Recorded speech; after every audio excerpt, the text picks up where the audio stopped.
I know. Well, I was gonna try to turn. What's that? Well, like camera view us, they would be hiding. I've I got, was in your office yesterday, all of a sudden your camera's got zooming in on me and I'm like, oh. I know, you gotta turn Good off talk. the camera drinking. Could organize them better.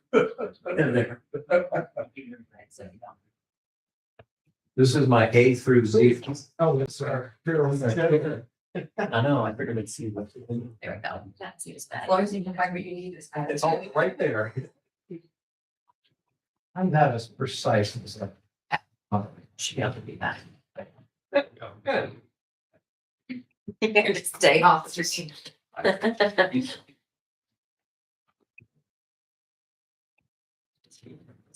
All we need now is our chair. Will be Jonah, hopefully, eventually. He hasn't, I don't think, said anything. Being late.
The meeting of finance committee on February, whatever today is, 3rd, is commenced. It is a little delayed.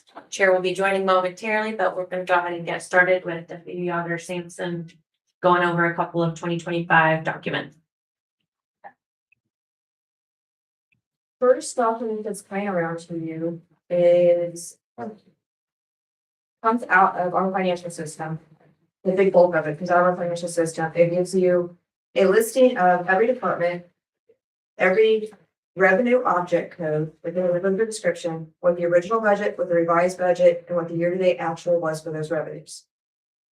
We then added columns in here for the percentage of actual to original budget and the percentage of actual to revised budget for every department. And I only concentrate on general fund because that seems to be the focus of a lot of things. But if you look at the last page, I've highlighted the areas in green for you. Highlighted areas in green means that of the original budget, the revenues came in at 101.56%, and of the revised budget came in at 103.27%. The stuff that is highlighted in yellow for you is highlighted in yellow because I'm bringing attention to the fact that we did not include that in the calculations because those are capital improvement transfers that happened throughout the year for pickup trucks or whatever else that the departments are purchasing. So we don't include that necessarily for this type of calculation. The one thing you do need to remember is that revenues don't necessarily equate always to cash, depending upon what it is. For the most part, almost all the way across the city, it ends up being cash, but revenue is not the same as a receipt. Revenue could have accounting terminology in there for accruals. But what I'm trying to show you on here is that there's been some concern as far as what the revenues, as far as that get projected through our office, what they are. Last year, it was 101.56% of original and 103.27% of that of the revised budget. Are there any questions regarding this part? And you can certainly take this document with you, take a look at it, review it, whatever else, but this was what we put together.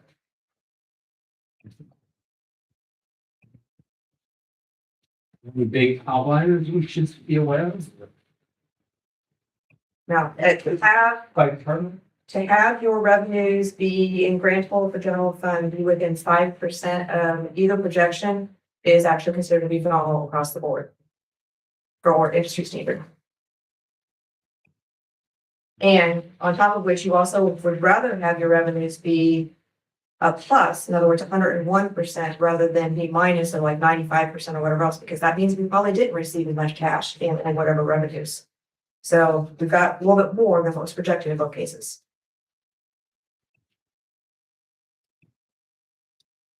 To kind of go along with this, in your packet today, it's going to be discussed at Council tonight. You will get a monthly report from our office. It also lists out revenues and expenses based upon what we showed the system at the close of every fiscal month. That is just taking a grand total, like what we have on the system. We're not taking out the capital improvements, anything else. It's just showing you so you have kind of a little bit of a snapshot to be able to see where are your expenses and where are your revenues. And it's always going to be on revised budgets. It's not going to be on original budgets. Because every time you do some sort of an appropriation, for example, if you appropriate money because a pickup truck got hit and we get the insurance money for it, that automatically, as soon as you do that appropriation, also does a revised budget entry as well. So we're going to always include that as being considered revised budget. You're not going to see original budget on those reports from council. In addition to those reports for council in there, for the month of December, you also have an open projects report that tells you all the projects that the city currently has open. The majority of which are things that are being managed by the engineering department. You can see all the projects, what has been appropriated to date, what has been actually expensed to date, and the purchase order spending what's currently available. The projects are different from operating budgets from the standpoint of operating budgets have a fiscal year life, which is the reason why you do an annual appropriation for ordinance 1, and it is it goes through a budget process. Projects don't have a fiscal year life, they have a project life. Whenever they start, they stay until they are completed. We've had projects be really super old. I think the oldest one I can remember being on here is 20 years old. we've had projects be very short in duration, so it just depends. As projects get closed through, mostly through engineering, they come off of this report and you won't see it again. As you appropriate more money to projects, they will populate onto this report. Any questions so far? Jenny, can we go back to this sheet? Yes. One in our, packet. Yep. Okay. So when you look at the budgeted revenue and the budgeted expense, there was a delta of like 9.8 million. So that's that 46,706 minus the 36,940. Okay. So those are the two budget columns. So there was they were projecting a delta of I don't want to say losing money, but just our expenses exceeded our revenues. Correct. Okay, all right. So the actuals were 4.5 million. Right, so it's half of what was projected, which is good news, right? So that's the 42 minus the 38. So Right. it's like $4.5 million. So I knew we had a $4 million variance for the park, right? But this is $4.5 million, and I just wonder where's the other half million? You know, Taylor. So I remember city council, we approved the park patrol in, and it's $4 million, and we knew that was over and above the budget. But I guess I would have expected, Yeah, so we do Other have some other did we? capital appropriations. But we're still reconciling. We just got this as well. So I'll be putting together kind of going line by line of all of the expense items and looking at the variances, things that we were over budget on or under budget on, and then we'll bring that to you guys. I'm Okay. ready to do that. Yeah, right, okay. Well, that's my question then. Yep. I mean, I was expecting the $4 million variance, but Yeah. not 4.5, so, okay. All right. Okay. So another Thank piece that I also think is helpful to you.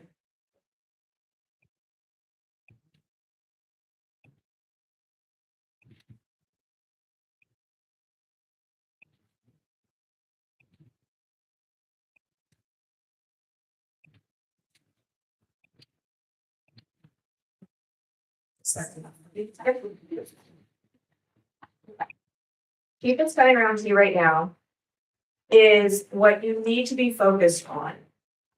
So all I have done so far for the city is I've done the cash balance reconciliation. I am nowhere near being done with the city's financials. That will take me a period of time. But the cash balance process needs to be done. And with the information you have here in front of you is very similar to the information that gets filed with the county auditor's office as far as we refer to as a certificate of resources. This is not the certificate. This has some of the information from the certificate. So I've listed for you, and I'm going to try to explain this to you. I listed for you on the left-hand side, all the funds that the city has. I'm going to focus as an example going through the general fund, which is the very first line. Very first line, so the next column over says it's your 1/1 adjusted cash balance after claims to cash pending. So we have a cash balance, but then with that cash balance, like I was talking about before with revenues and receipts, you also have the same thing with expenses and expenditures. We've booked expenses for some things, but that cash hasn't necessarily left as of 1/1. So we already know there's a claim to that cash. A good example would be our first payroll of this year was on January 2nd.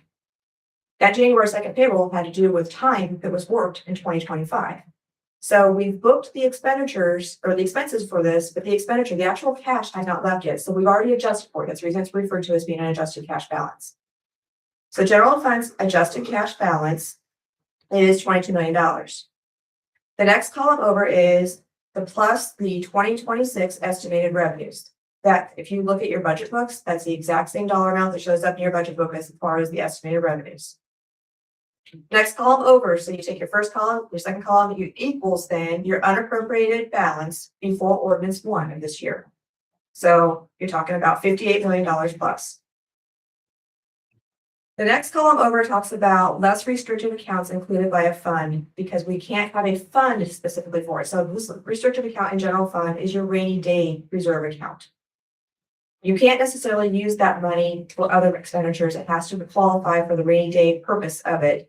So I'm taking that money out of there because that's not something you have really access to be able to spend right now. If you look down that column, you also see the similar type thing on water, sewer, and for income tax as well. There are other types of restricted accounts that you'll see throughout the year of things that might be getting appropriated out of some of these special accounts. They are not funds, they are special restricted accounts. So going back up to the top of the general fund again, next column over says less restricted account estimated revenue were applicable. There isn't any more estimated revenue to be added to the rainy day reserve account. Therefore, there's nothing there. But if you look down, we have that in sewer and we also have that in income tax. For sewer, that particular one has to do with the stormwater account. The stormwater account is part of the sewer fund. It is a restricted account.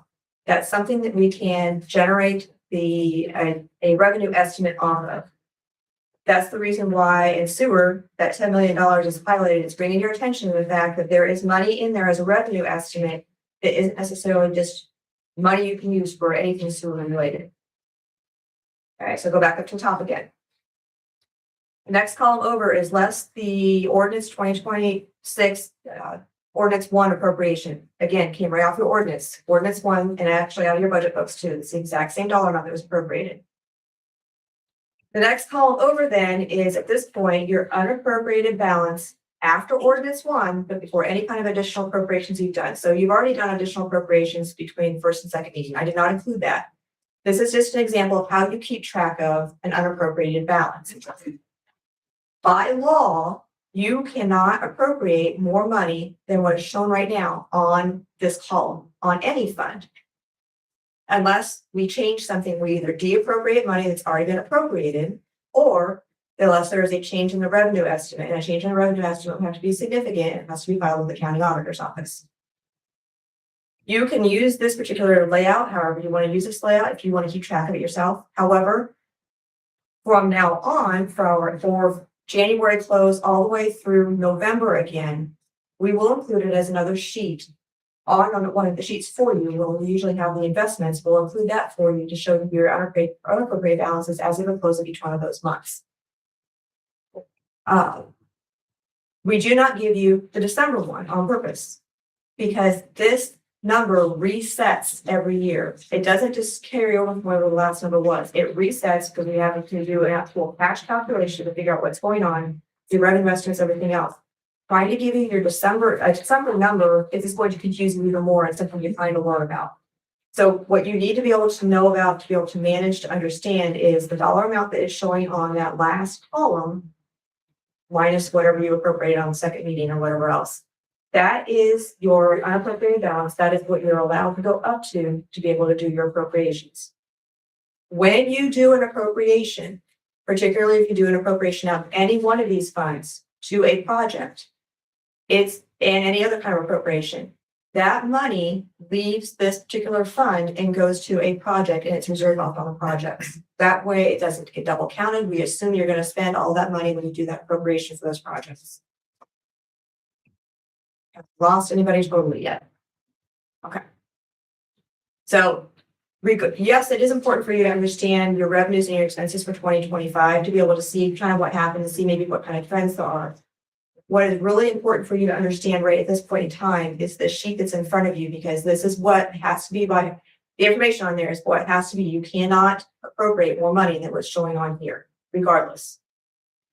When you get a grant, for example, Community Foundation grants us money for things. And one of the most recent ones I can think of is they granted money for police department and fire department to purchase specific items for their departments. They weren't big grants, but they were grants.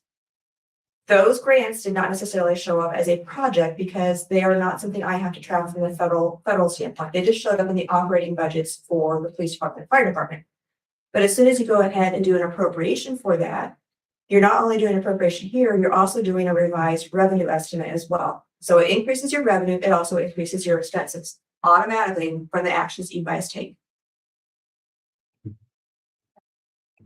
Any other questions regarding it? What are the restrictions on the rainy day fund? So that, the general fund, so it's $1.9 million. Like what's the purpose of that?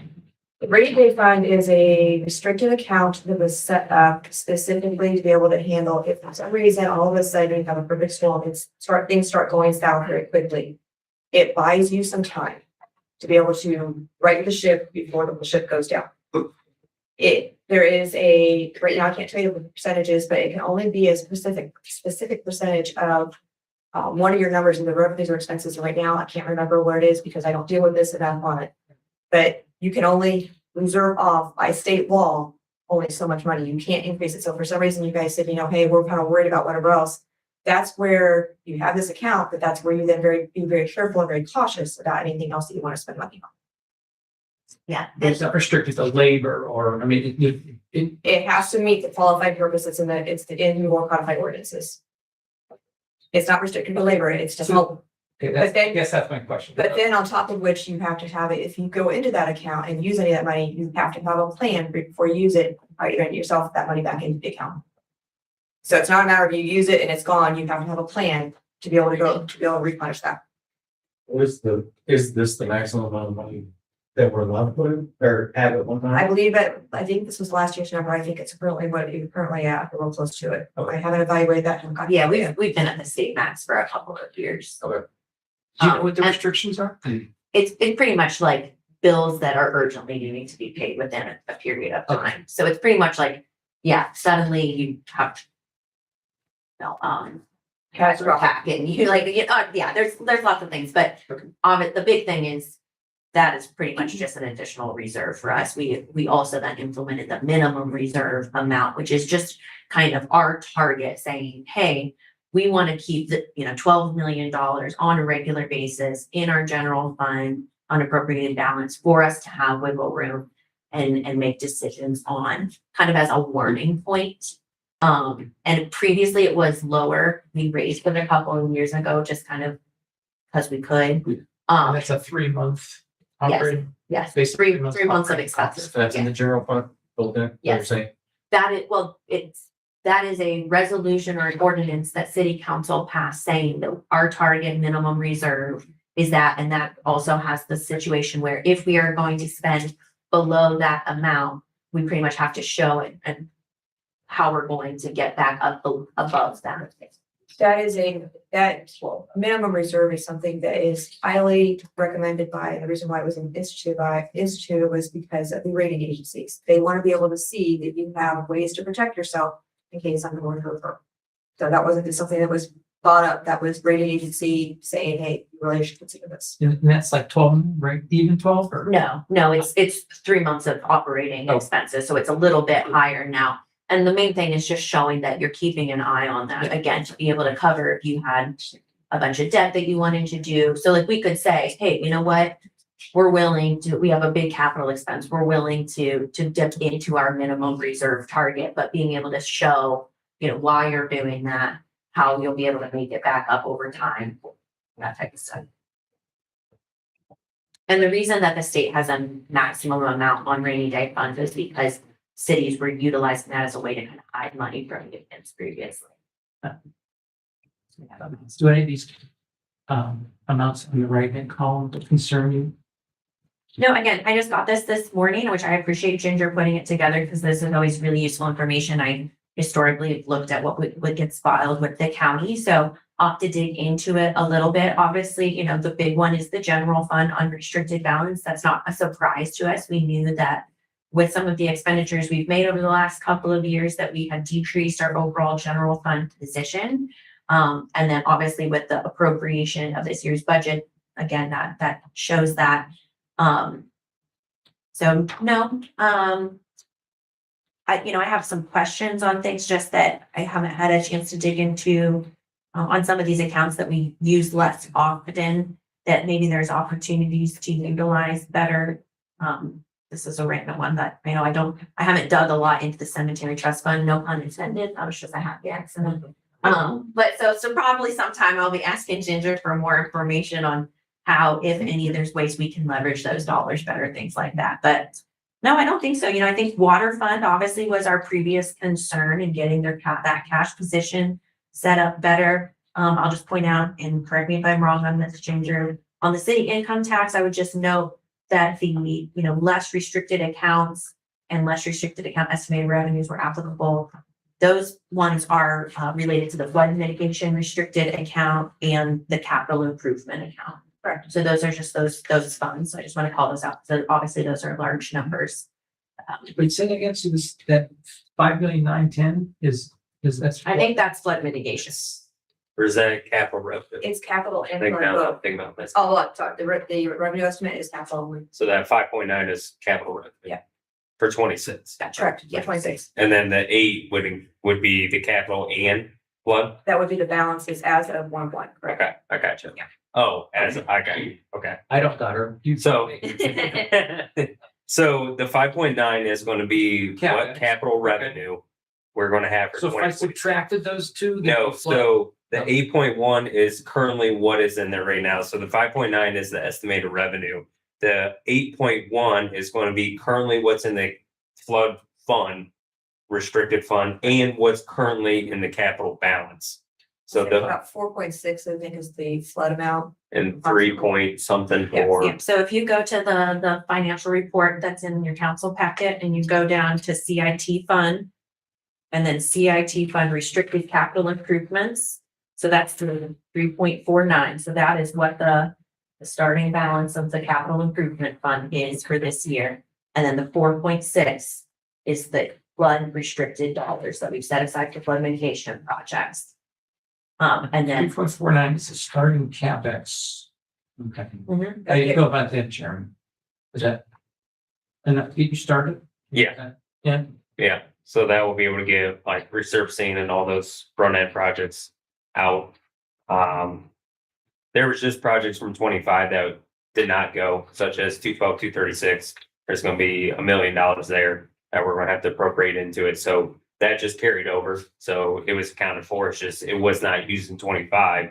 We're going to use it in 26 now. Getting concerned about our FEMA grant for the flood. Is this flood money? Nope, don't worry about it. I Yeah. spent time in Yeah. DC last week and hopefully we'll have good news Greased soon. it. Greased it. We made progress. I was hoping we'd have good news tonight, but I'm still waiting. So, Really? but we're making good progress, so. We feel good about that 4.6 is gonna hold? Yeah. Yeah. Yeah, I think we'll be in good shape. But we, in our FEMA grant application, we included contingency Yeah. money as well. Yep, so we should have good updates in the near future, on Norfolk Southern and the FEMA grant. Okay, good. I'm looking at the cash. At 22 million, Okay, and over in the paper that you gave us, as far as the savings account, it shows like 17.5. So where's the extra 5 million? Okay, those are two different things. So the 22 million that you're seeing over here has to do with the cash, minus its claims to the cash to begin with. The savings account that you're talking about is different. So the investment sheet that you get, it shows the investments on the back side of it, ends up showing all of the different cash. This is actual physical cash that we have in the bank, and at the very bottom of it equals the $97 million, and the front of it showing you where all that money is invested in. So this is all the funds. This cash is all the funds. This is in the savings account isn't just general fund. This is all the investments on the front, or all the monies for the entire city, all the way across the board, not just general fund. Which is the reason why we give you the breakdown on the back of cash that particular point in time when we took a picture, and this is where it was for the fund. Prior to any kind of claims on the cash. So this would be kind of like looking at your checkbook right now. That's what this is. But it's all the funds, it's not just general fund.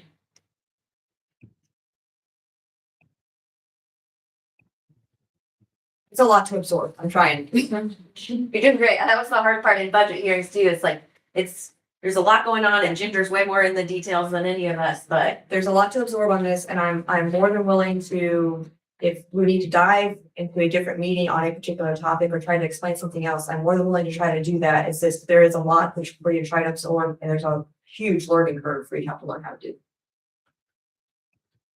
definitely a There's a huge huge learning learning curve on it. Not all of it. Government's way more complex than people realize, Yeah, for good or bad. Jim, does the estimated minimum reserve, I know it's gonna flux a little bit because of expenses, right, but in the budget book, it was listed at roughly $10.5 million. right. So for clarity's sake, if we take 10.5 and subtract from 14.1, you're basically down to 3.6 or so million dollars for that. Sounds right. Approximately, yes.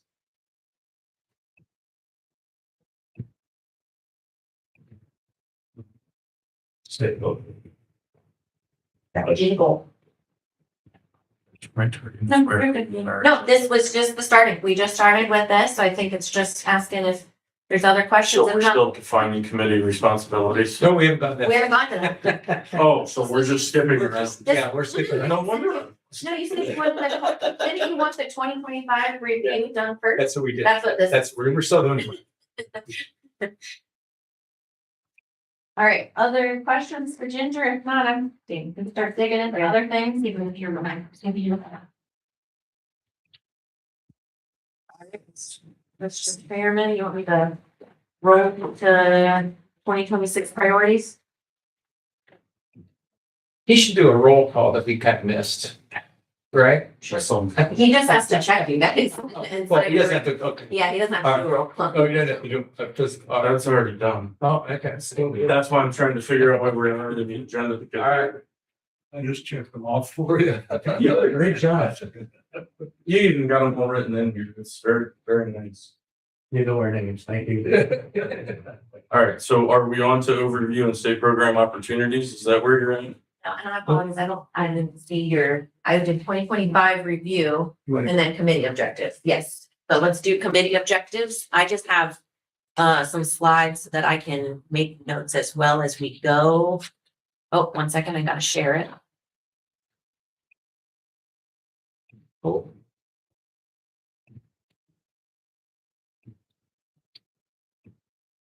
I gotta get into it.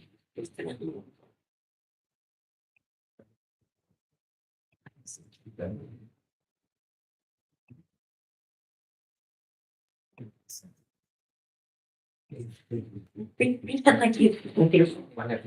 Okay, so I just put this together. This is just the high level agenda. So I put together based off of what I had heard from you guys, a couple of items on the questionnaires and then some things that we have discussed. So these are just ones that we would like you guys to work through at some point in the year. So I'll go through those, and then if there are other items that you guys want to add to our work list, our goal would, and I'll send these slides out. We literally were tweaking them as I was walking to the door, so we'll get them uploaded in part of your minutes. So first, I think at the next meeting, it would be beneficial to bring in Andrew Brossert. He is the city's municipal financial advisor. So he's a third-party consultant that's been really helpful. The auditor's office had brought in. And so I think at your next meeting, either, later this month or in March, having him come in and talk about his services, as well as things the city's doing really well, maybe things that we could do some improvement, any priorities that aren't in our list that he thinks that we should work on. I'll just run through these and then you guys have discussion. Next, obviously, capital plan. I know Jeremy's been working with the departments to get their initial proposals, as well as then just got some information from the auditor's office, from Ginger, on kind of the expected revenues, things like that. So we hope that in the next couple of weeks, we will be able to bring these back to you at the latest in probably early March. Can't believe it's February already, but probably early March. Yeah, we're still planning on the end of February, so that way first reading in March, we have the first reading for capital. One note that I did put on here, just in follow up to Councilman Phillips' kind of feedback, feeling like we didn't have a really defined way to communicate our decision making process on capital projects. So we're putting together, kind of vetting through the team, how we may be able to have like a scorecard or rubric that our teams, evaluate projects that come forward.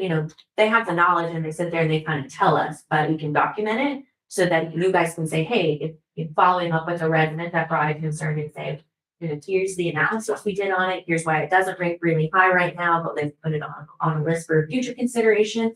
Or yeah, great, it's been slotted in, it'll probably happen in, this year or next year. So we're working on pulling a couple of examples that, may work for us. Investments, I know that that's been one that folks just want to better understand, get more education on, look at the reporting process. One of the things that with this becoming a finance committee that was included in that modification was quarterly reviews of the investments to this group. I'd like to see as part of Andrew's presentation, like how other communities are reporting their investment. If you could, I just like to say other communities are different. That's not something that is under Mr. Broussard's thing. He is a municipal financial advisor. He's not an Yeah. investment advisor. Yeah, I understand, but he's aware of how other communities report their investments. He's not doing the investments, right? I understand. They're just examples of. Just investment examples of report. other, yes, examples of other investment reports, right? Cash flow, so I know that that was kind of a conversation with the amount of cash that we're holding in the savings account, looking at how we can create better communication with the auditor's office so that we may be able to get more of that money into investments. So I know we're working on that, but that's something we would bring back to this group for Important. discussion. The budget process, I know we just kind of want to review that. There were some questions on the revenues not being kind of formalized until after the expenses. And I know Ginger will have some feedback on how that all works. So just understanding that, seeing if there's way to modify it, looking at maybe the budget hearing process on how we can do maybe committees in advance. I know that like with water and sewer, we've been doing their budgets in committee before it then goes. So there's a lot less questions. So maybe looking at taking more of the departmental budgets to different committees for discussion in advance of budget hearings. Long-term debt policy, just for discussion. I know that's been an item in the auditor's budget book for a while, saying just getting one in place. I think that would be really beneficial. Just saying, because right now we have very low debt to revenue ratios. I know that's something we're going to be talking about here in a little bit, as we look for ways to support investment in the community, but making sure then that we also get like a long-term kind of policy in place so that as future councils are looking at what makes sense to take out debt, kind of what does that policy look like? Do you have a question? I do, if it's okay. Okay. I just got a text that what you are sharing is not being shared live. Sharing this tab. Studio YouTube. It looks like it's I showing. would say keep going and I can go find IT if that's helpful. Well, pull up the double check. Okay. Yes, thank you though. Yeah, because it's showing us sharing. Okay, and then user fee policy. So this is something that we are just doing really internally, but I want us to share it with the finance committee. So one of the kind of best practices is recommending that departments that are largely user-based, trying to set kind of a threshold of how much of their operational expense you want to be covered by their user fee. So for example, zone, really you don't, they bring in funds through different fees. You're really not necessarily interacting with them unless you're doing something. So does it make sense? And I'm not saying I really don't have a strong opinion one way or the other, but does it make sense to say, hey, through fees collected through zoning, we want to cover 5, 10, 20% of their budget, operational budget. So just something for I was just conversation. checked, it's working now, so. Okay, perfect. Man, people are watching us. Hello, world. Yeah. All right. Well, the user fee policies, that's been ignored for a long time. And this past year, I think we did. The last good couple work. of years, Yeah, we've done some work to Yes. narrow that gap, but I think there's still opportunity. I think so too. Yeah, Very and then good. just kind of setting a cadence. So like, Right. hey, Yeah, exactly. Sure. Yeah. Yeah. Yeah. yeah, we've tried to pick one up, but having it documented, I think was This long-term debt policy, that I'm like, is this something Andrew's gonna help us with, or how do we go about that? Yeah, he already has a debt policy. Oh, we do? Yes. Oh, It has been adopted by council, so Oh. that probably needs to be shared with council. okay. There you go. All right, that's a starting point. Who controls it or who has them? Do you guys have that in your office? So I know that there had been some discussion previously. Andrew can provide examples. That would be great. Sure. But I think just kind of, again, reiterating. So, yep. Right. So then this is really kind of where I want to hear from you guys. What other items may make sense to add as items for discussion, things you want to, and the reason, I hope you guys know, again, it's so new. Obviously, we want you guys to bring ideas and have free flow conversation, but obviously we're the ones kind of on the backside having to implement things, provide feedback. So that's why we kind of want to hear things that you may think would be beneficial. And then that way we can kind of set out our work plan because we can't do everything all at once. So just kind of being able to prioritize is really beneficial. So one thing that I think I've been hearing from several people that I think we're going to encounter is just being involved in the grant process and not writing grants, not seeking grants, but as we have grants coming across, being more involved in the process of how we receive those, how we allocate those. Obviously, they're already voted on council. I'm not saying that we don't have any control or anything like that. I think just for a transparency issue, something that we'd like to look at is just being in, maybe it's not always the finance committee, maybe sometimes it's sewers or whatever it may be. But just having more opportunity to talk about it outside of just the voting council chambers so that there's more transparency given to these grants in the process that we're going through when we not only receive them, but also use them. I haven't heard anything on anybody having any problems with the designations of grant funds being used improperly or, whatever. I think a lot of people just have a lot of questions concerning grants and obviously when they have questions, they don't always think logically and they just get upset. So I think the more we can get it into either this committee or a committee to discuss the grants as we're using them and before we vote on them, I think that will help us give transparency and help kind of educate, I think is the word I'm looking for in that grant process.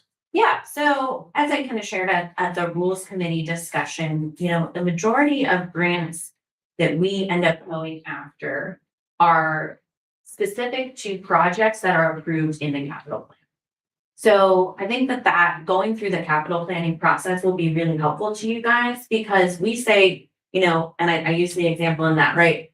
Okay, we put together the recommendations on all of the capital projects. We know that, let's pretend we're going to the grocery store. This is our shopping list. And when you're going down the aisleways, you start seeing coupons for the projects that you need to execute or the items you're going to buy. That's how we can say, okay, department heads, or, really most of it is Jeremy or regional planning saying, hey, we need to repave this street or we need to redo this water line. That qualifies under the OPWC program, or that will qualify for critical infrastructure grants or the revolving loan fund.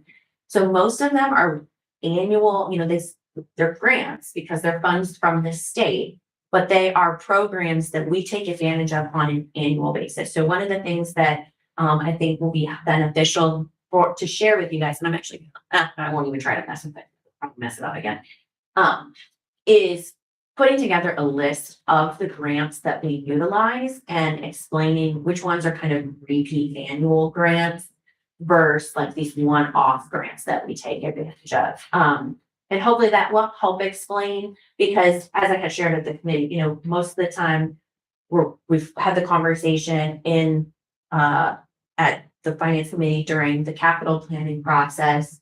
We know the grant, and a lot of times I think there wasn't a lot of discussion at council level the last couple of years because they were all familiar with them because they've been on council for a while and they're like, oh yeah, critical infrastructure grants. Oh yeah, FAA, we got to submit our annual requests for those funds. So I think there'll be a lot of education, but I understand. And I think, hopefully my goal is obviously you guys get questions in the public and you don't know what you don't know yet. So certainly us trying to share that information, educate you guys so that when you get questions, you can explain it. I know people have heartburn sometimes about grants, but I think it's important to remember that we contribute a lot more in state and federal taxes than we receive back. I've done some calculations before, and I'm not going to feel bad annually getting grants until we bring back, $500-600 million in grants to the community because we contribute a lot, state and federal grants. But we'll continue to noodle on how to explain that. Do you think it would be helpful if we put together the list of grants that we take advantage of on a regular basis? Yes. Some nodding heads. I think that would be very beneficial just to get it exposed. And help us learn what we're already doing. But I think just as important is, and I understand the whole shopping cart and how you explain all that.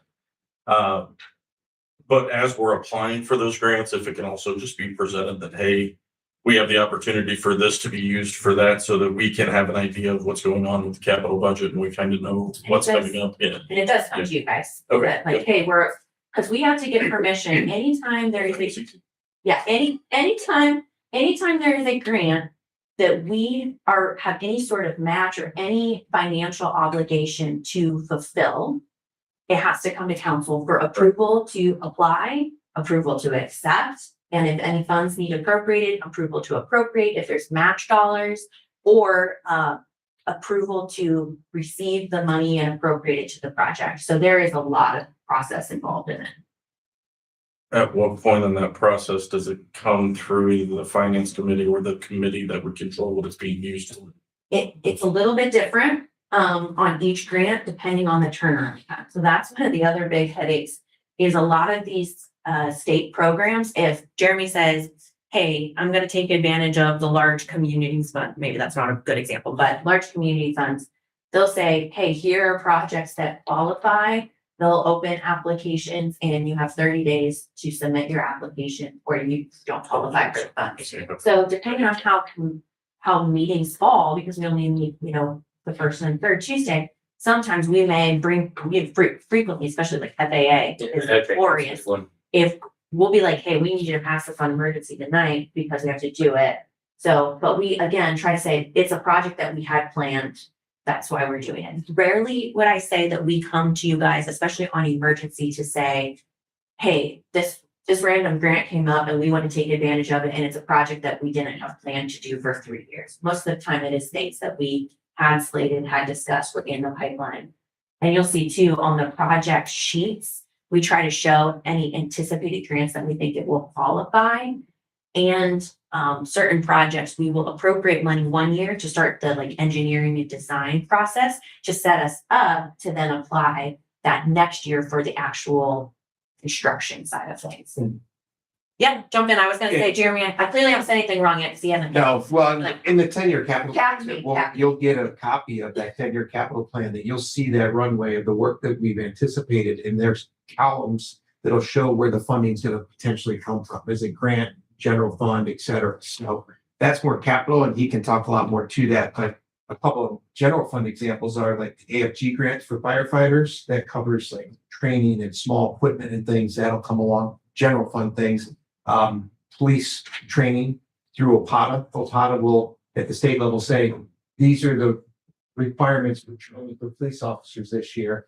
And then they'll submit, we have to apply for those grants for them to actually cover it. It's required, they'll give us the funding, but we have to still go through the grant process. So there's a cadence to some of it, but yeah, we can try to get it in front of you guys as quickly and transparently as possible. So this is last year's capital book, and I know I sent you guys the links to them. You'll get one of these books, but if you go to page 228. This is an example of one of the project sheets. So for each project, we have the project name, a description of the project, the funding breakdown, based off of equipment, materials, engineering, construction, and then the sources. So how much is coming from capital, sewer, storm, water. And in this case, then we also have ODOT funding.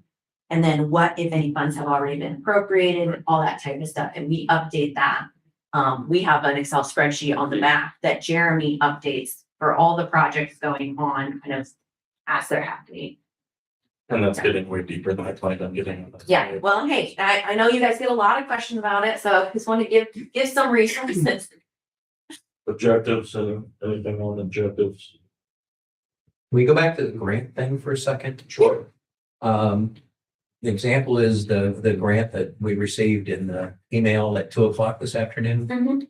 Was that something that's in the budget or is that something that just dropped on us? So that was a one-off grant that requires no community match funds. So last year, we started talking with city council about the urban prairie. So the properties on East Main Cross that currently the city, that they were acquired as part of flood mitigation. And then we, right now we're just mowing them and maintaining them. So it was a partnership with the Blanchard River Watershed Partnership that like, hey, we want to do this project. So we had started advertising, hey, we want to do this project. But we weren't going to put any capital funds, local dollars towards it. So they had started doing some fundraising. And then I was talking to some of my contacts and the US Conference of Mayors said, hey, we think your project would fit perfectly for this grant program. Are you interested? So we went ahead and applied because if we didn't get it, it didn't tie us to do anything. And if we did it, we still had the opportunity to turn it down, but it actually more than covers the cost of the project. So I knew about it, that we have received it in December, but I couldn't discuss it publicly because it was embargoed until that time. So that's why it wasn't in your council packet in advance. So it doesn't necessarily have to pass tonight, but we would like to be able to sign the contract now because they need to start actually growing our seedlings that they will plant in the fall. I guess I just wasn't aware of it last year, so that's why I asked. Yeah. So we made, I forget which committee we talked about. Didn't we appropriate $100 grand for this project? No, because we talked about it. I said, hey, are you guys interested in this project? And then I said, but it wasn't a high priority for funding for me. They said, hey, what do you guys think about this concept? If so, I'll go out, try to find funding.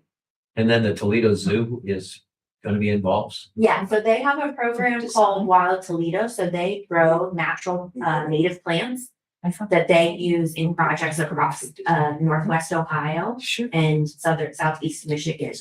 So they have greenhouses that they cultivate them in and they use them within their habitats, but then also with private businesses, schools and communities. So that would be covered with that $150,000. Yep, so all of it actually has money for the signage, the work that our team will do related to putting in a path and removing some trees. So it cut, and then the full contract amount, which also includes 3 years of maintenance by the Toledo Zoo team to help it get That was my other established. question. Yeah, to help it get established and then to train us. So this was on our agenda, but you weren't asking for funding. Maybe that's why it's. The urban prairie, right? I It just was was- bringing it up. Okay, so it was on the agenda, but you were not asking. for Correct. funding. I was just getting support for, do you like the Okay. concept? Okay, You're throwing around like $80,000. no, it was $100 grand. Price. So- One time it was closer. Yeah, so 80,000 and then we added the 2 additional years of management since we couldn't qualify for it under the grant. Plus the materials for the walking paths, our team doing it and signage and marketing, some educational materials. Yep, it's all covered because the whole project cost was, like 100,000 and they gave us. A quick question about the grant process. Jeremy, do you remember how much money we appropriated for the walking path down Melrose? Like 2,000. Something like that. Mhm. When we do this process, I think a little bit to BJ's point is, are we gonna maintain that walk in the winter, scrape it, or is that part of the grant, or do we have to allocate funds to make sure it's useful year round? Yeah, so that's what, before we even go into any kind of deciding where paths go on, we talk with our public works department and say, hey, what's this path going to do? How's this going to impact? What equipment are you going to use? Existing equipment? How much time is this going to take? So like when we've done Greenway Trail, they get everything done first and that's the last thing they do. They go out there. We don't have to open up the whole path, but they do one. So that's, when we do paths in that's where a discussion is too on something else, and not to get into weeds of it, but then, say we do multi-use paths throughout, like Howard Tree. Let's say Howard Tree, you put a multi-use path down there. That's a big thing that throughout the community, people are wanting to see. Well, now, do we go down through there and clean it, or do we say, hey, we're putting a multi-use path in front of your house, it's your responsibility? So then as a homeowner, you're thinking, well, I didn't really want that there, but then the neighbor did. So, that would be discussion as we get into more and more building out that on ultimately whose responsibility would it be? Now, those are decisions, like I said, when we talk public works, it's like, hey, are you guys able to handle this? Is this going to put any kind of stress? And if they say no, then we talk to them, they kind of proceed with it. So we'll, because of how that is and with like TAP funds and stuff like that, especially if TAP funds are user owned, we have responsibility to make sure it is clear for a certain amount of time. So we would make sure we take that endeavor. Because right now they walk in the street. Right. Nobody takes care of the walk. Right, Right. So, and that's what, if it, Travel. right. I mean, It's a hazard. if it was grant funds for that to be used by people to walk, we would have to make sure that, yes, we have it cleared because. So it's actually on both sides. Yes, we. Right, side Had it on on the side. Yeah. Yeah. Because there's gaps in it and yeah, we have lots of issues out there. I know we see wheelchairs. Robin, I've literally been on a street, put my flashers on it, followed a wheelchair in the roadway. Yeah, but our team does maintain those and you guys we'll be giving you guys an update, about, we're working with the park district because there's a lot of properties in the city that are under their maintenance control currently that are not being maintained to the level that we would like it to. So we will be taking over responsibility of that, but we're working through an agreement that you guys we'll discuss with you at a later date. Okay. Any other objectives you guys want added to the list? And obviously this is not like end forever now, you know, or hold your peace. It's evolving, but this does have a game plan. All right, very good. I do, and that's what these, you guys good? No? Okay. So first, have we decided we're gonna have monthly meetings? Monthly meetings Okay, first. that's locked in. Okay. I'm glad to hear that. Okay, so now, so I'd like to see like quarterly budget updates, but maybe getting off, I mean, like I said, we're doing one here in February. I mean, it sounds like we'll be closing the books and probably have another update in March. And then a lot of the tax revenue comes in April 15th, so the May one will have some, you know, and then I don't know what the cycle is, but we'll work through that, but just regular updates. I think the way that I was going to word that in our objectives is just more consistent updates. Yeah. So that as they come in, it doesn't necessarily have to be quarterly, it doesn't have to be bi-monthly. Right. I think as it makes sense, like you're talking, text comes in April, let's look. And then they come in again in October 15th for corporate, so, okay, very good. So I have a question. If you're doing first Tuesday of every month, the cadence of those milestones throughout the year are gonna fall Yeah. within one of those anyhow, right? Yeah. Okay, month Yeah. end, Sure. all right. Yeah. We have enough time to actually put together some numbers to present. Yeah. It's gonna follow that cadence. Okay, cool. Okay, and then I'd like to do the investment reviews also. And then as part under the investments, Ginger, so we requested information on our overall investment earnings, right? And so we still, I mean, we just got our investments report for the year end. And, you know, I guess any investment report, you get this, and it would say, you know, we invested $97 million over the year, and we made 3.9% yield, and which is $3.6 billion, you know? That investment earnings and that percent yield is never reported anywhere, as far as I know, to city council. Is that true? I mean, is that out there somewhere that I'm not aware of? But it seems like it ought to be in the investment report, but it's not, so. Again, the investment yield that's coming out of everything though is reported as a revenue in what you have in front of you for the general fund. The investments aren't all general fund revenue. It's water, sewer, it's a lot of other funds. Yeah. Uh, But I just want to note that, but here they are, it's all mixed. Here's the 94 million here. correct. So what did we make on our $94 million in 2025? It seems like you know, when you look at your 401k or your, You're asking over all of those funds. We began the year at $92 million. The fund in all of the different categories made 4%. We ended at $96 million. That's what you're saying. You just want the number. You don't care where. just So- how it gets allocated. It's just, how do we do on our investments? How do we do? I mean, that's a So- very basic. Councilman Yarman, I don't know if this would be helpful. So, and Ginger, correct me, if would not be a helpful number, but I think it would be something. So in the budget detail and the exports that we have access to through Munis, there's the interest earnings line item that then gets updated every month, both in general fund, it falls in the general revenue bucket on your monthly reports. And then similarly for each of the restricted accounts, there is an interest earnings object code that does show monthly how much has been generated from interest earnings. But that has accrual numbers, in it. That's not just cash receipts, because we don't receive on each one of these investments, we're not necessarily, we are earning interest, but we're not getting paid that interest until particular timeframes on each one of those things. So it's not like I can say that this month is higher than last month because of this. It depends on where the maturities are or when the interest payment dates are on each one of these things. I understand, but every communities across the country report their earnings. And we're going to too. All right, so, so I just think we need help. And I just like that, part of that is just get a third-party investment advisor to help us. I think we struggle. If I'm hearing what you're trying to say, I think as an objective or as a part of this committee, we want to better understand what our investments are doing and how we can report that to understand it. Exactly. Okay.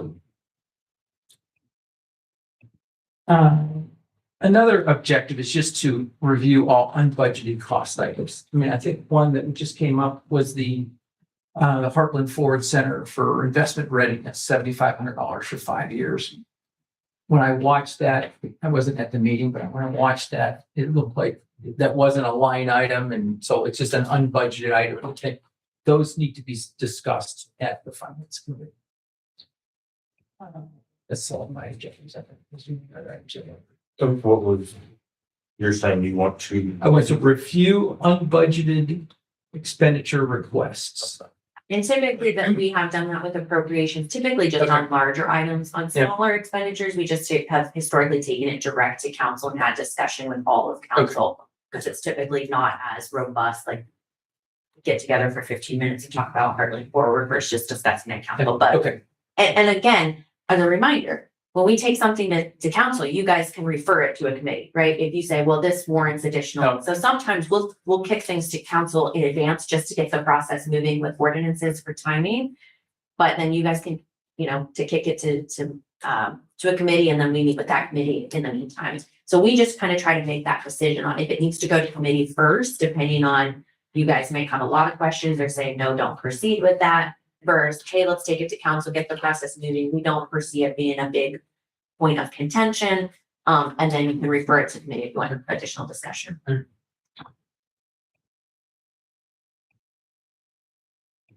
Before I move on, anything more on the objective? Okay, let's, can we go through, state program opportunities quickly? Yes, we can. State programs.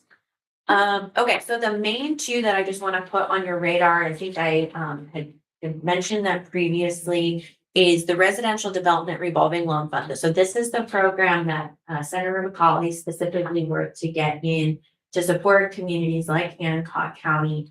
It is a low interest loans that a developer would partner with the city to apply for. So we are the one taking on the debt. And there is a process to then do pilot payments on the tax rolls to pay back the debt service over time. It is to support residential single-family development. There's some parameters, specifically density. It needs to be an average of like 4 homes per acre. But it helps with any infrastructure upgrades related to that. So obviously, single-family housing has been a big discussion point, figuring out how we support that. So I've reached out to a couple of local developers or landowners to kind of just put it on their radar to say, hey, if you're interested in this, if you have a project that would make sense, let's discuss how it may be able to be utilized. So I just pulled the Fed rate for today was the 3.6. so we take the debt, and how do we get paid? It would be an assessment on the tax, on the person. Oh, the property tax. That's my understanding. I Okay. think there's a couple of other ways you can do it, Okay. but that was kind of the main recommended structure. But we could do it and then have a development agreement with the developer, but it's easier to put it on the property. Okay. Yeah. So I'll send this out. The links are in there if you want to read through it. On Department of Development, they have some slides and whatnot. Then the Residential Economic Development District, that is, only certain areas in the state qualify for that. Hancock County is one of them because we had what was considered a mega project with Sheets. And so we did qualify, and you have to be like 20 miles, within 20 miles of the project site, for Sheets. So it is a grant fund. There's about $10 million available in fiscal year 2026. Grateful that the state is trying to push programs out, but in typical state fashion, they opened it up early December. Well, they put out the requirements in like November, opened the applications in December, and then have applications due also in December. So that it will be a rolling basic, they're gonna have another, not rolling, they're gonna have another window later in the year. It's Did my we miss that understanding. window? We actually did submit for this Oh. one. This was one where, the city was just a supporting applicant. So a developer is the one that submitted to use the grant. And the city just said, yes, this is consistent with, we need housing and we don't have any issues from a zoning perspective, things like that. So that was submitted for some infrastructure for single family residential. I think it was some single family and then some apartments and some condos. I can't disclose the location of those, but In the city? Or- yes, in the city. Good. They're using the term workforce housing. Mhm. Do they have a limit or a cap? on I do. it?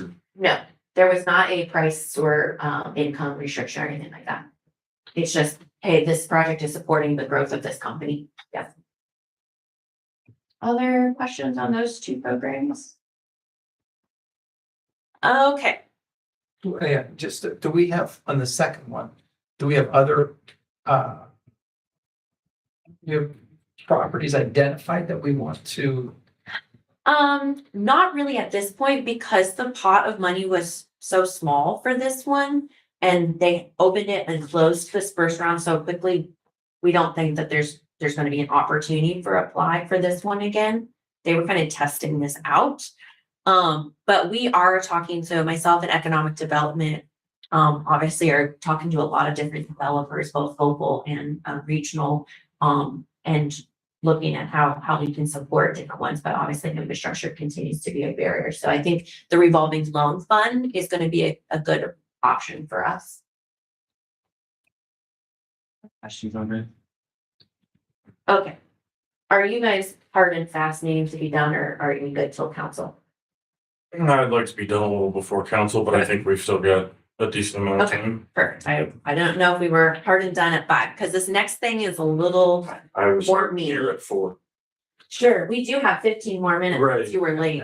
Okay. So let's talk about 99 and 75. So in 2023, no, 2024, my years are all merging. The city of Findlay, I don't know why it's doing that. It's really driving me crazy. I apologize. It's out to. spring. Okay. The city council voted to establish a TIF district, so tax increment finance district. And I know I had previously sent you guys the link on this. But I figured you guys might want, those around hard copy. So this is the TIF business case that I presented to them back in that time. So it overviews a couple of different projects, how TIFs work, et cetera.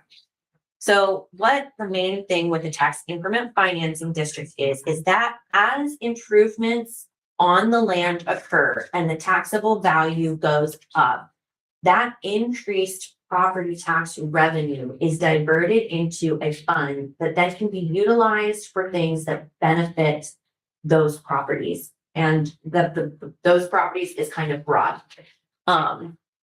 So the whole idea that the reason this came up was because these parcels, as you can tell, there's a lot of odd property lines. And one of the things that we kept hearing from the property owners is, I need a road access to be able to develop my property, but where the road needs to go from a city standpoint is on the neighboring property's property. How do we master plan this area and how can the city help? So we worked with economic development and the property owners and said, okay, here's where we want the road to go. And I'll just flip to the next thing. I actually didn't include it on this, it's in the document. Here's where the road should go and it would connect down into this. And then here's where Midwest Court needs extended. And how the city will work with the property owners to help put the infrastructure in. So this is the Casto development off of, and I'll go back for a second. So Jeremy, can you just show real quick, or Rob? Yeah. This is Wellness Way, BVH's new complex, if you're familiar. You have 99 and then Wellness Way comes in, Horizon, multi-use family developments going on over here. So it's actually right here. And then the roadway would kind of be on this angular parcel and then drop down and connect to the west into Midwest. Pretty much runs that crack in the screen all the way down and then 90s over into Midwest. Be like right here. Yep. It's there. Okay. So over the last year and a half, been working with the different landowners to say, okay, if we're going to move forward with these projects and the city is going to put the infrastructure in, you guys need to help cover the cost of the infrastructure. So what this is, again, the land for Casto, and then up north, I don't have a rendering of it, but there's a hotel that's looking to go in pretty much just off of 99. And so what they came up, they said is put together some estimates, and it's in the TIF document. So let's say the road, water, sewer, storm infrastructure is $1.4 million. Okay. In conversations then with our outside legal counsel that does these deals and Mr. Brosser, we said, okay, let's put together development agreements that would pay back the city for these costs. Well, then we said, well, does it make sense right now when we can borrow to just do a small debt issuance and then pay the debt service annually through the payments that they are making, rather than us putting the cash out there? So that is the recommendation that I'm actually going to bring forward to you guys, is looking at doing, and I keep forgetting the name of it, private placement. I keep wanting to say private privilege, but it's not. It's private placement debt for 2.75 million. And let me take one step back. Sorry. This is just showing our current debt, because I wanted you guys to be aware. You'll see it in the capital book. It'll be one of the first line items in the book that Jeremy shows the debt service that we have on different things. So in fiscal year 2026, $602,000 will be paid out of the capital fund for debt obligations. And you can see in 2033, we pay off that debt. Similarly, storm and sewer are both debt free. And then the water fund has 300,000 this year and then down to 19,000 the next couple of years. Okay. So with that, then, Mr. Brosser put together a breakdown of taking out $2.75 million in debt with then a 10-year development agreement from the Casto developer at $140,000 a year. So over 10 years. So $1.4 million that they would pay. The semi-complicated fact, you're like, wait a second, you said $1.4 million in infrastructure, but you're saying $2.7 million in debt. That doesn't make sense, fair? That is because as part of the Casto development, they have an area of land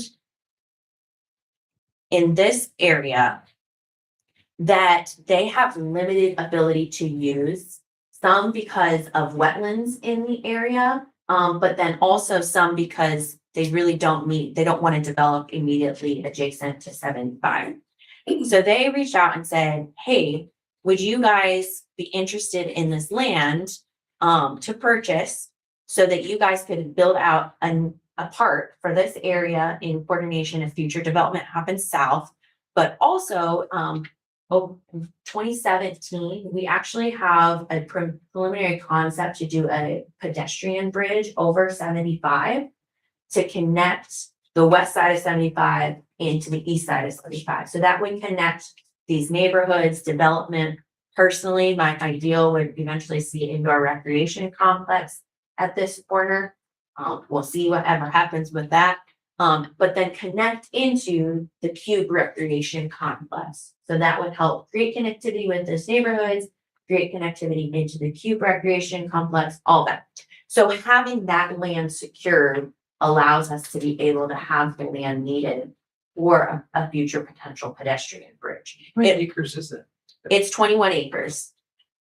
The other thing is, I think that we eventually, probably in the future, may need roadway access farther south into there. So that gives us right of way to be able to do that. So with that, I got a question. Yeah. That future development, that's Casco's or? Yes. Oh, Yep. that's theirs. so that's just their phase That's two. not part of this. Correct. Yep. And actually, I think they might even have made it where they're gonna do all as phase one and then that as phase two in the near future. But yes, that's all still Casco. Okay, I know I'm jumping around a little bit. Sorry, it's been a long day. Okay, so then this is the breakdown. So let's say 2.75 in total debt that the city would take out. The annual debt service for that is 333,000 a year for 10 years. The development agreement that we have right now with it's not been executed, but has been negotiated with Capstone is $140,000 a year for 10 years, so 1.4 million. And then the other two property owners that just need the small portion of the roadway would contribute $500,000, but they don't want to do it as a development over multiple years. They just want to do it as a lump sum upfront. So we would have the 500,000 in year one, then 140,000 a year for 10 years. This non-school TIF revenue, that is the revenues anticipated to be generated from the TIF. However, sorry, this is all very convoluted. I promise we'll talk about it all again, but I wanted to introduce it tonight. In years 2026 through 2036, that is the base revenue from those projects. Those projects are going to receive CRAs. So they're not going to see the increase. So then you see the increase starting in 2040. And that's again, assuming that that's the only development that occurs on those properties. Obviously, there's a lot more land in that area that can be developed that I think will be more likely to develop once the infrastructure is there, because it makes it obviously more accessible, and they know that that burden is not going to be fully on them. So obviously, we're looking way far in the future, but I wanted to just show out the TIF that is established is a 30-year TIF. So if we just said no additional development happened on these lands over the next 30 years, we make the investment, we pay the debt service, the city would be a net positive of $2.7 million just from those revenues. It's all back end loaded though, right? I mean. That we see the benefit, Yeah, right. correct, Yeah. assuming that no additional revenue is achieved on the front side. So, both of these developers are ready to go. But I mean, so the difference between the, you said we're borrowing 2.7 and what was the 1.4? That was the cost. of the Yes, yes, infrastructure. thank you. Okay, So differential is for what? it's just under 1.2 and it's for the city to acquire the 28 acres. Okay, okay, And we're that- buying that property. And that is an appraised value. And what's that per acre? Roughly, I mean. 21.5 acres divided, 1.2 million divided by 21.5. All right, just not curious here. You mean it in 2.1 million? Yes. Or no, 21.4, yeah, 1.2. No, I want the dollar first. 1.2. 1.2. Divided by 20. So it's just under 56. 20.5 acres. Just under, yeah, so just under 56, 55 acres. Okay. which most of the parcels up there are 85,000 or more. I think that's fine. Yeah, that's pretty prime real estate. Yeah, so Okay. Knowing that the 236 tip has not paid for itself, even though we put it in and it likely will never pay for itself.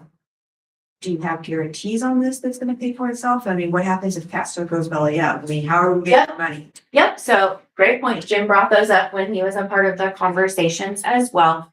So yes, there is a variety. So we work with outside counsel who does this all the time. I think on this one it was Burger Grade, and so they did there is a variety of levels of guarantees and limits that would go on, and I think that it is guaranteed revenue both on the way the development agreement is structured, but the protection of it. And but I can share all this with you, Ginger. But yeah, we did have, I that have was a other things to do. I'm just curious because I know 236 is not paying for itself. yeah, and that is one of the reasons too that we're doing development agreements. Cause that was not in place previously to make sure that, you know, they, one, whether they move on their project or not, they have to pay the development agreement, but then we do also have other levels of guarantees, and I think there's. So do we need another park over there, or do we need another park? So Let's to start be there. clear. Yeah. No investment is planned for that land. It will just stay land at this point in time. It is just land that is under our so control we just if we want to do finally- something in the future. Yeah. It can stay as is. We could sell it and develop it too, or, To an extent, because again, there are some wetlands on it. okay, And we would, again, I think that it makes sense for that, but yes, there could be additional development access that would make sense in the future, depending on if any other development happens top of that. does Costco already own that?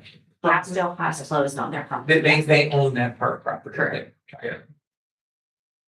Your property tax goes away, how much is that gonna affect? If property tax goes away, the whole state is in trouble. So they obviously would still be on the hook for their development agreement.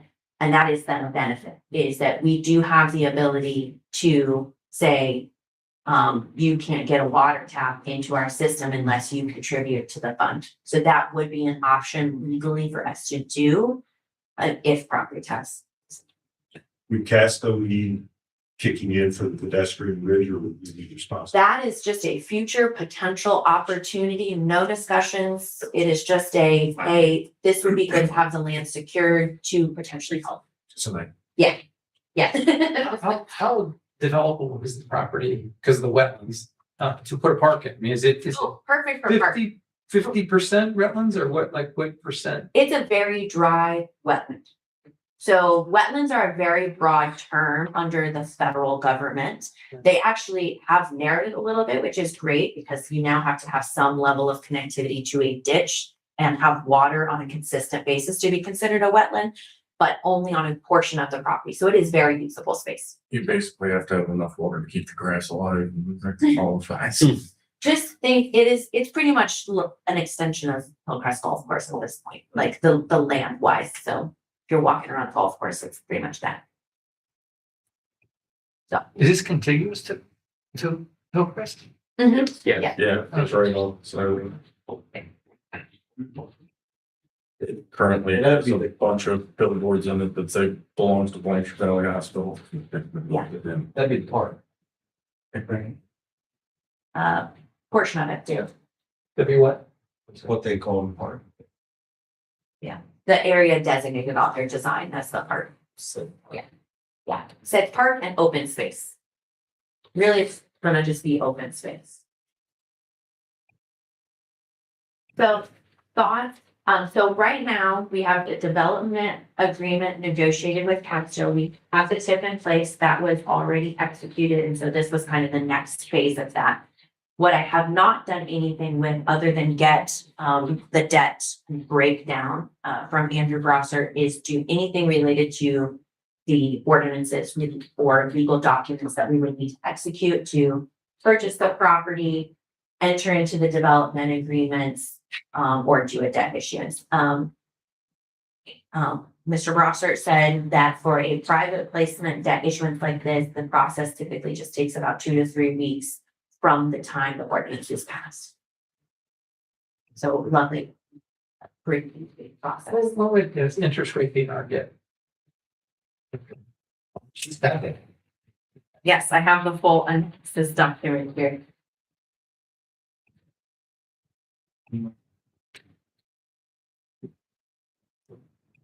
Trump's gonna put rates down.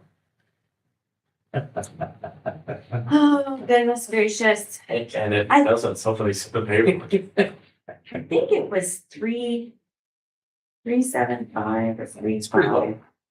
We, as a municipality, were able to get good debt. I feel like I'm missing it at the moment. Oh, it's on the, I'm sorry, I was looking at the TIF revenues.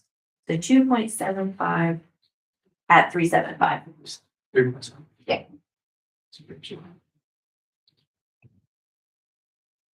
Yeah, I think we've, got a lot to look forward to as this develops. So I kind of need direction on next steps. What questions do you guys have? What additional discussion do you want to have? Because I can't go too much farther without engaging the lawyers again. And if you guys are like, heck no, I don't want to pay lawyers to put more documents together. Good question for you. Yeah. If we issue the $2.75 million debt, how much would it affect any future debt issuances we might have? If you could forecast that, how much would one affect the other? Yeah, so Ginger may be able to comment more on this. I don't want to speak out of turn, but I'm not aware of any of this stuff, so I prefer that those kind of questions wait until Jim comes back and he's got it. so from, and actually I should have printed it off. So in conversations with Mr. Brossert, because this is one of the things that we've been talking about is, putting together all of the list of items that we may need to do, large capital projects that we may want to debt on, to have that conversation with you all. It is not unusual for municipalities to have an 8% debt to revenue ratio for each of their funds. Now, our target, I think we've kind of discussed, like 4 or 6% would be way more reasonable. This is not anywhere close to that, and I can certainly put that together for you. One of the other things that I, again, don't want to get into the weeds because we can pay this out of capital easily is that there is probably some ability to break down what percentage of the debt relates to each of the different funds. So we could pull some debt service out of sewer, out of water, out of capital, so that it's not all being paid out of capital. But I will note that in the breakdown on the expense, obviously the majority of it is land. That would be straight capital. The sewer, that stuff is much more minimal. And I forget, I think it was like 11%. Should probably right here, but I guess my thoughts are, I guess I don't have an issue issuing debt in the infrastructure. I'm just kind of struggling with $1.2 million buying property that we may or may not need for a park that, I don't know, I chew on that for a while, but I was gonna say, I think that's kind of why I think maybe we should get some more information, before we start moving forward with anything financial. so, yeah. yes, I just need to know what information you need. Right. And I'm trying to get there. yeah, no, you're good. You're good. It's a slow process. So, no, I understand, and I think the big thing is, I would say that this helps Castro's project move forward. Yeah. So it really is a thing of them penciling out their project. Are they struggling to Delayed. go? It's been delayed for a couple of years, so Oh. I would say we're pretty close to, if the land purchase can't happen, then it won't. We need that to go forward. Yeah. We need housing. It's been delayed for quite a few. We So, need housing. Jeremy, where, because there's a high tension line that goes through there, so close, right? Mhm. yeah, so you can see the dotted utility easement. Yeah, so That's in for the roadway, no, and none of that's in there. For the open space, because there is a gas line that runs through there too. I believe it's Sunoco line. There's standards to get over, under, and all that kind of stuff. So if you want to continue that road. So extending that roadway down can be done. so the electricity guys are gonna go, yeah, great idea. No, yeah, no. Well, 212, 236, we had to deal with gas line stuff, we deal with grid stuff, so. It'd just be where you have it compared to their poles, the depths and all that kind of stuff. Those lines actually go over County Road 99, 75, so roadway can travel under it. I would also add that this is all private roadway, so that's not any of the construction. It's also not our responsibility for plowing or maintenance. We did talk to them at one point about making the whole development public, but they lost a lot of developable area because of the parking. So they decided to keep it in this format. And it's a combination of townhomes and condos. So our infrastructure is just water, sewer, And roadway. And roads, walk in. I thought you just said they're doing roads. Not, they do the In road their inside development. the development. Oh, We would do the roadway with Midwest Court and then north. Okay, so it's a half and half kind of deal. Yeah. And then that's, this- that's currently where that half gravel road is. It stops right here. And then this would not be developed at this point in time. This is just showing potential. So we would only be building to this point. So, okay. Well, noodle on it. I know I threw a lot at you guys. And I apologize. I was hoping to have a little more time. But it's been one of those things that I've been waiting. Was hoping the auditor's feedback for it, and we just gotta move, because if we're going to move forward, especially with the road development, need to get that out in the bid and construction season yet. This spring to move that forward, because both of the projects are wanting to break ground this summer. And they both have all of their approvals through city planning, et cetera, so they're both ready to go as soon as they have this. So, Certainly want to see the Casta go forward.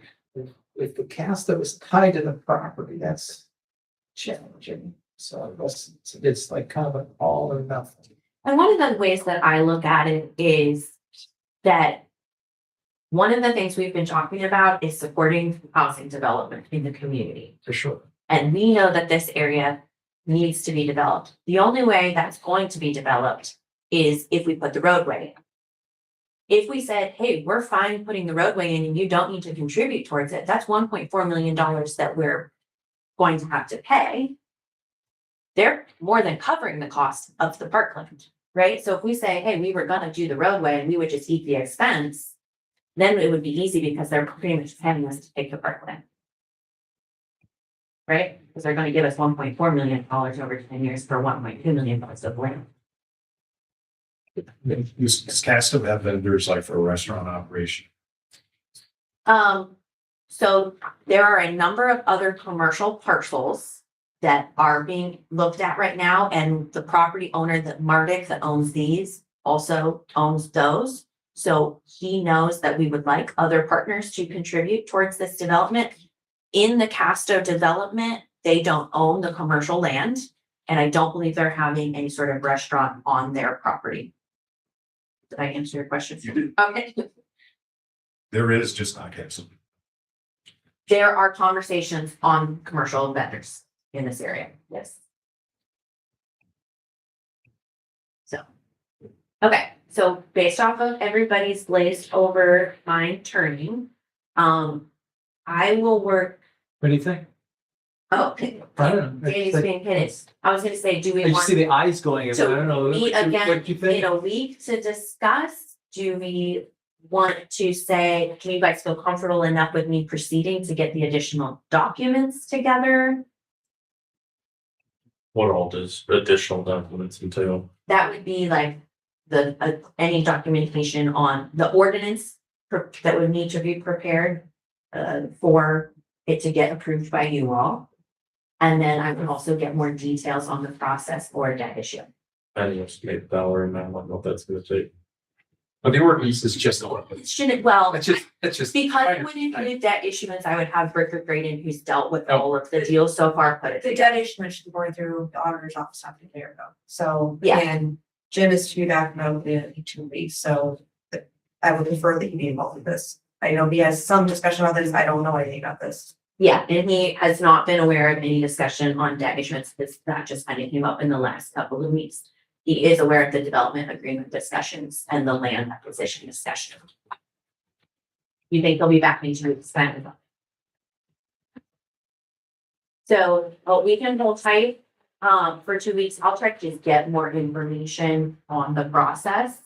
But I think, and I'll again send all of this to you guys, but I think, looking at it as, what we want to see this area developed, we want to support housing, we're willing to put in the money for infrastructure, recognizing that through the TIP, we're going to get paid back.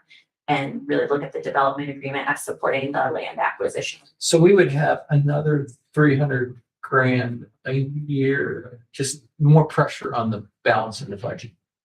In the out of the capital fund, and Jeremy assures me that he can Oh, I- manage that, no problem. Okay, oh, out of the capital fund. Okay. So that comes out of the capital fund. So that would just slow down your project load, basically. I mean, really not project load. I mean, like resurfacing, I'm always gonna move with that. Now, a dump truck, a tandem axle, we would have to look at that because that's something actually needed. That's where our managing would be coming in is equipment. What's the need for a wire? How much are we spending on repairs and stuff like that? But core projects such as roadway resurfacing and all that, I would never slow those down because once you stop 1 year, you're 10 years behind already, type thing. We've, over the last 4 or 5 years, we've been continually looking at fleet management, looking at what opportunities we have with, extending the life of things. that are in good shape. where fleet's at? I think we're getting better. I think there's still opportunities, but I think we're getting better. Yes. So. All right, so continue discussion. Feel good about that. So. Well, and I guess, the other question is, okay. Let's say. There are 3 questions. Do we want to proceed with the infrastructure? Yes or no? If we want to proceed with the infrastructure, are we willing to pay cash for it or do debt? Originally, that was the conversation was just on the roadside because they were covering that. And then the discussion quickly went, well, it's such a small amount. It makes sense just to bundle the land acquisition in that as well. And then, okay, how do we feel about the land acquisition? I really do. And I'm not just saying it because I could go personally, don't care about the land that much. I do think that it is probably pretty important to getting the project as a whole moving for Casto. Which is important, right? I mean, I'm struggling with the land. 56 grand or 58 grand an acre, whatever, it just seems like, you know what I mean? That seems high, but I don't know, maybe that's just, what do I know about land? That's a really in demand area. No. And we, Just saying. we do have an appraisal on it, to make, so it, You did? yeah. And so then it's, okay. And how do then we in feel case about of the account the wetlands, because the wetlands Yeah. diminishes the value.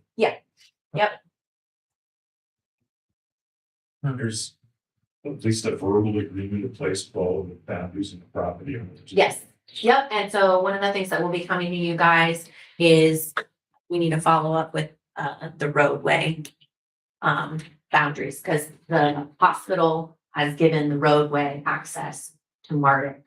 And that will be transferred over to us to be able to move the road in.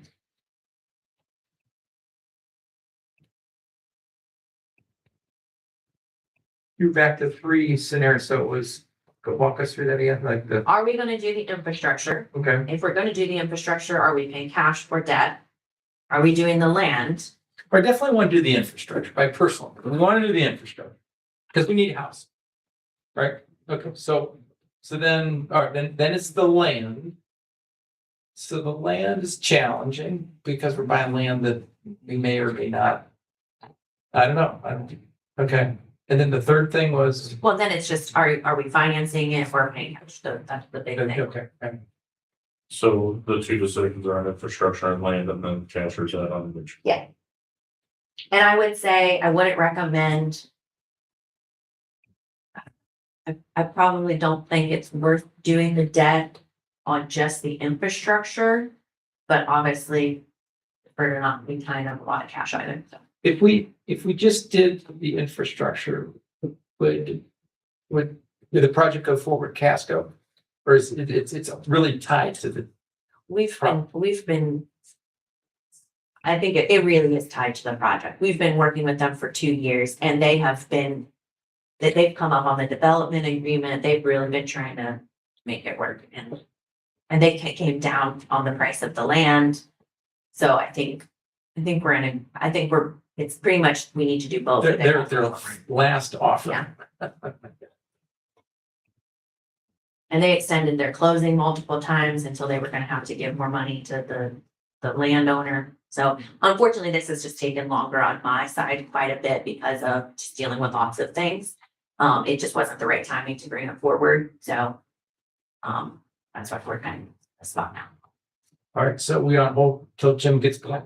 Well, so if we look at a strict 2 weeks, you're at the 17th, but leaving only 1 week in between the 17th and our next meeting. Our next meeting right now is scheduled to be on the 3rd. of March. I think he is expected to be back, I think around the 23rd. Not positive, I'll tell you, I found him. Right, okay. Well, and I was just gonna say, without having a strict date for him being back, I'd rather give it a week buffer. You said what? The 23rd, Oh. So it's past our next council meeting. Okay. It is past our next council meeting and the week before our next scheduled finance committee meeting. My thought is that we just put this on the agenda to give her direction. Solid direction on where we want to go with this as a committee to present, and then we would be able to put it to council that evening. Okay, so council meeting on the 17th, or are you talking? Council meeting on the 3rd. Okay. So Is that too late for you? Is that, or? at this point, we've waited a long time, so I think it doesn't matter if we wait another couple All of right, weeks. but it So- sounds like we have to wait for Jim anyway, so we're not. Same even- with Jim. Yeah, I mean, even if, because he'd be.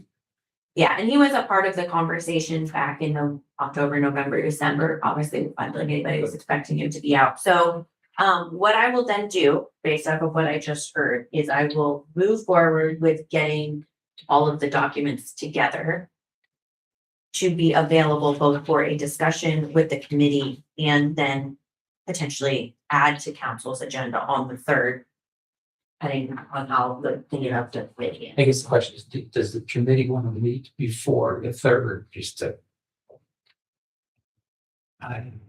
And I guess that's why I Meet brought with Jim, Jim. into it, because I guess unless we're gonna plan on meeting with him later that week. But if. I'm out. Suggestion, before we. Let's have something to talk about at the meeting related to. If you could give us a list of the pros and cons of debt versus cash. How much each one of those would affect things that you know them, that would be helpful to me. It's difficult to be able to choose one or the other without knowing what the overall impact is going to be on Jeremy, on everything. Yeah. So that would be helpful. Jim would do the same thing. And see where we're at. But I guess that's why I felt if we gave him the first week of being back. Sure. I don't want to just bombard him and be like, hey, here's all these questions that we have. Welcome back. He's gonna have stuff catch up, right? So I'm totally fine with that, and I will send everything to Jim in advance in the event that he looks at stuff before that time. I will also get with the lawyer so that it is kind of the full package.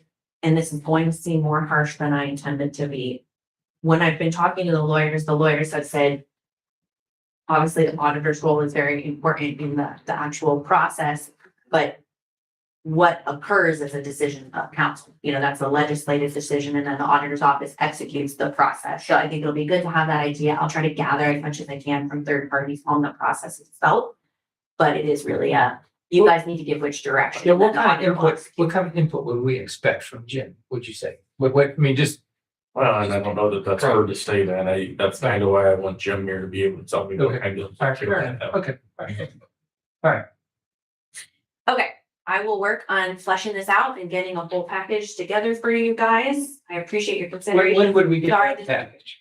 I will depend on how quickly Like a couple lawyers can weeks? turn around. They've been pretty quick on like all of this analysis, so I think the documentation from a legal standpoint is pretty standard. It's just making sure it matches what we are requesting. So I don't think it'll be too long. I think in the next week or so, I should be able to have something pulled together for you guys. I'm out the week of the 23rd. Oh my gosh. Not even- Not Italy, but. Hopefully somewhere fun. In country. You're allowed, I suppose. All right. Any other questions? I'm gonna go ahead.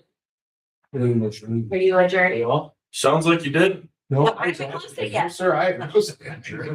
Did we cover everything on the agenda? You New don't- business open. I think we did that as we went. Yes. All right, very good. Thank you, guys. Thank you. That's great. That's great. Driving me Driving. nuts.